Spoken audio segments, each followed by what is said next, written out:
Chapter 33. Annalise Cole. My name is Sabrina Sabria. I live in the twin cities of Fortinbras and Lysander, in the land between the walls, an island of life on a planet singed to ruin. But it lives. My father Peter was strong, the strongest man I knew. He was to live forever, but he died when his chest exploded in red flowers of blood. My mother loved me, but she tried to kill me. I love my uncle, but he is not my uncle. My uncle saved me. He saved millions, but he murdered thousands and deceived more. In the name of peace, to avert a catastrophe that lives within all of us. My name is Sabrina Sabria. I am standing in a field, a girl named Sylvia at my feet, cradling a broken tooth in her palm. She is beginning to cry. The ground itself is transformed, dust transfigured into life with a few simple sweeps of a stick. It is magical to see bodies, faces, scenery looking up at me.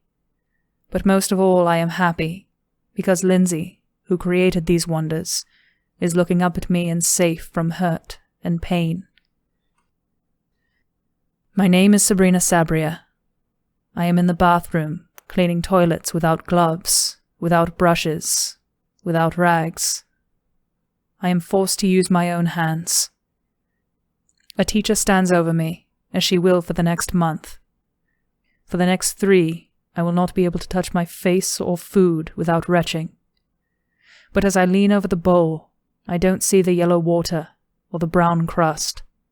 I see the faces of those creatures created by Lindsay staring up at me from dirt that was lifeless. My name is Sabrina Sabria, I say on the first day of school, year after year, dreading the movement of the clock hands that indicate the approaching half-hour of recess, when again I will be shunned by the girls for being too boyish, and the boys for being a girl, and by all of them for simply being different. I will be forced to fight with the boys, and although I always win, I hate to hurt them. I want to be their friend. I don't want to be an object of hatred. My name is Sabrina Sabria, I say again on the first day of school. But this day is different. Lindsay is in the desk behind mine, and I know that as the hours tick by to recess, we will be together, and people love her, and will accept me because I am her friend. And I will die before I let anyone ever hurt her. My name is Sabrina Sabria, I say at the window of the ministry office, where I request the application form for admission to cadet training. The woman looks at me as if I am making some sort of joke. The urge to turn and walk away is strong, but then I catch sight of Lindsay, reflected in the glass of the window.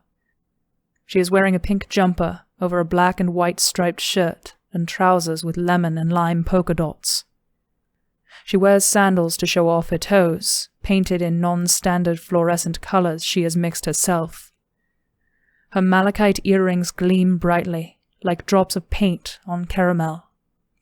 A black feather glued to her headband sways like seaweed in an ocean current. She smiles at me and shakes her fist, as if cheering for a player at a pitchball match.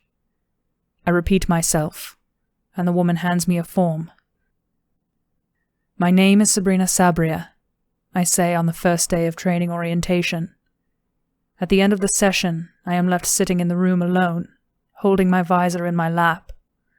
All the other chairs left empty, left slightly askew by the departing students.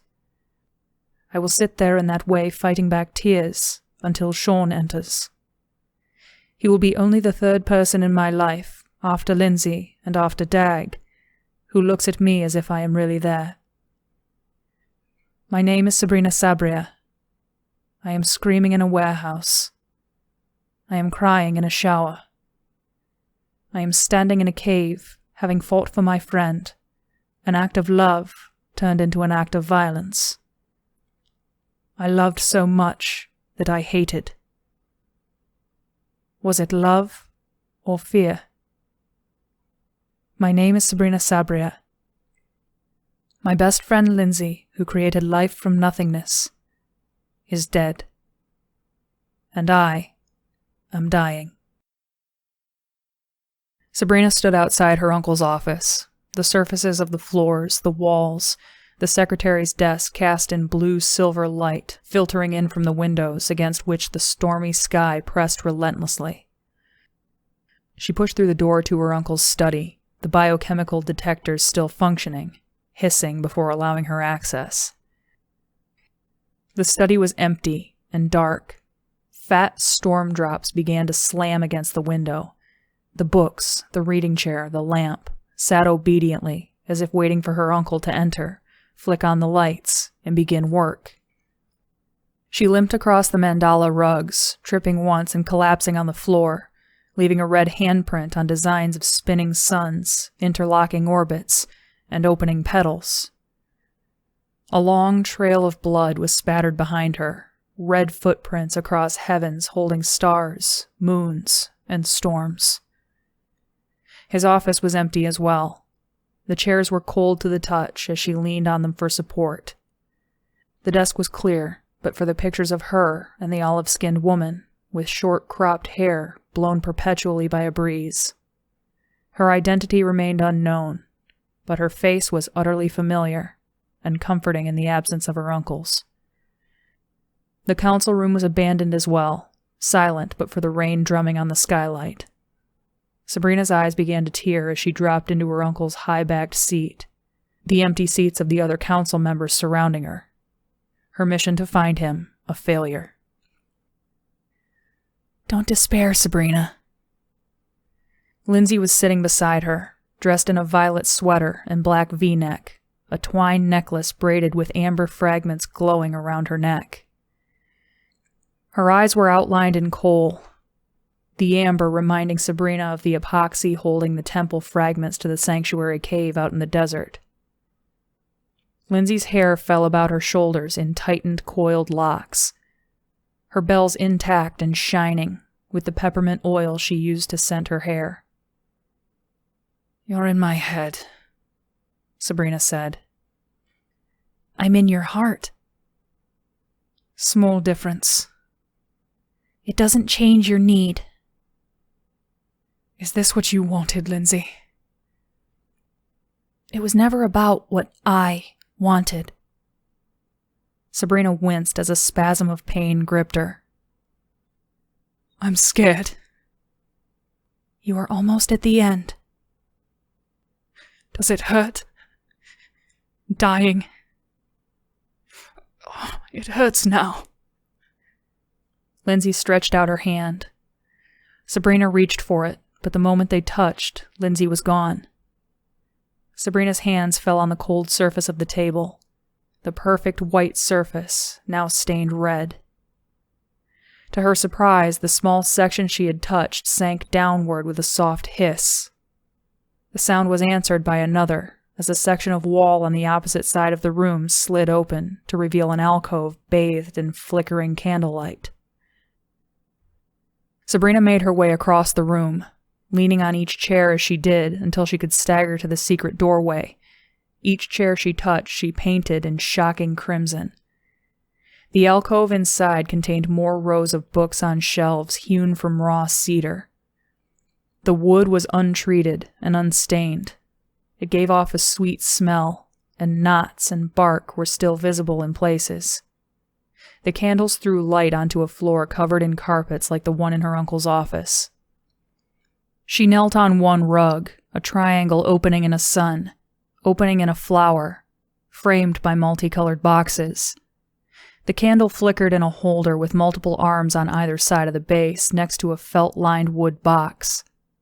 Within the box was a tarnished necklace, a thin chain bearing a crescent moon. Next to it was another picture of the olive-skinned woman.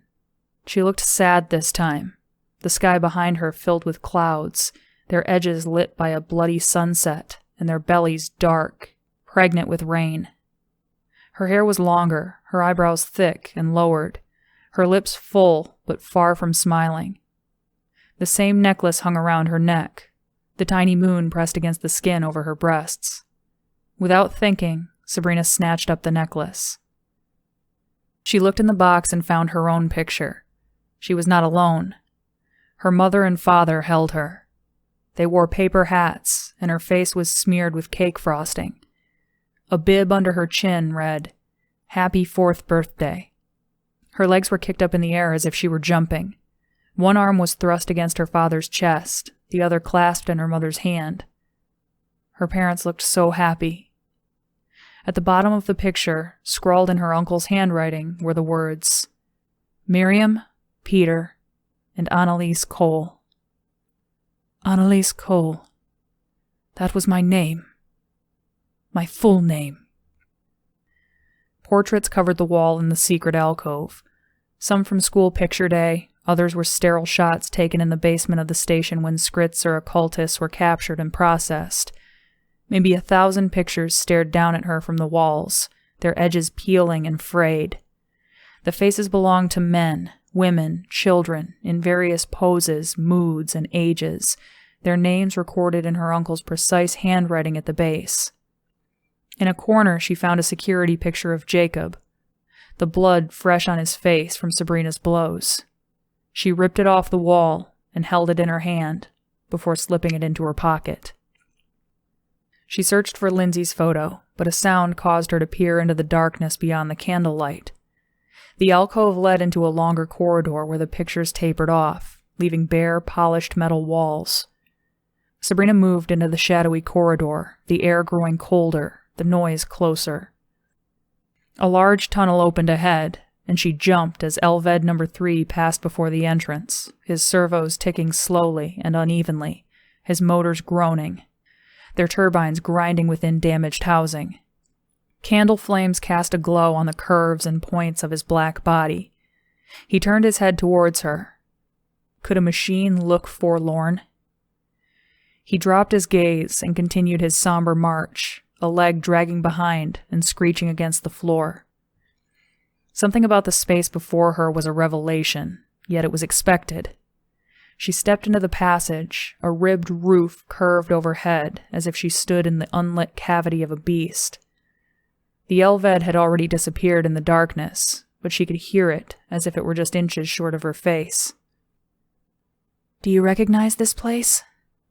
Lindsay asked, standing in the middle of the corridor, her body lit by zigzags of light reflected from some invisible pool.